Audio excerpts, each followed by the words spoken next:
Good afternoon, sir. So, mo din akong game mo nga website. So, first kay mo ni akong code, sir. So, mo ni ang code niya. So, first na akong gibuhat, sir, kay template, HTML template, which is ang head, body. So, sa body kay natay header, navigation, main, footer. So, mara na.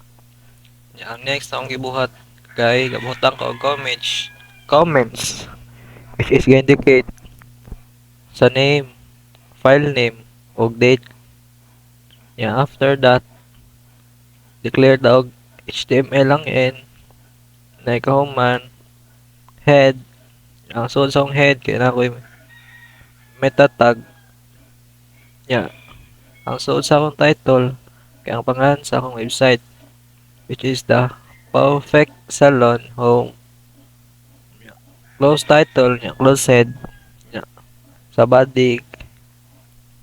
So, first, kay, sa head, so, suod sa head, kay na ay H1 ng H2, sa H1, kay entity name, pangalan sa akong website, Perfect Salon, entity name, sa H2, kaya kung tagline, where your furry friend gets a royal treatment, arf arf, na, close header, next, kay sa navigation, kay na ako'y 5 kabuok, first, sa home, about us, groom services, gallery, and contact us,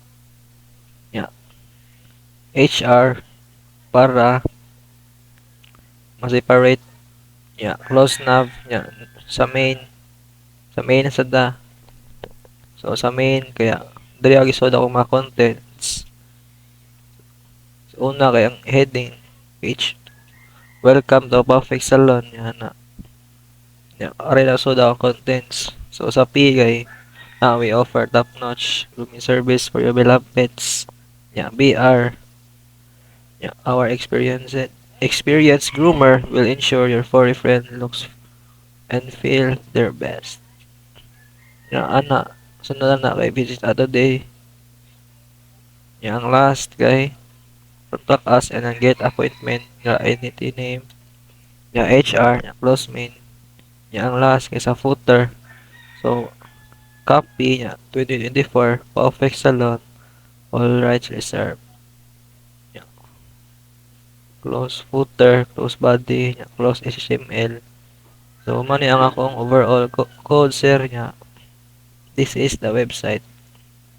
So as you can see, heading, navigation, so sa main ug footer. So mara tanan, sir, that's all. Thank you.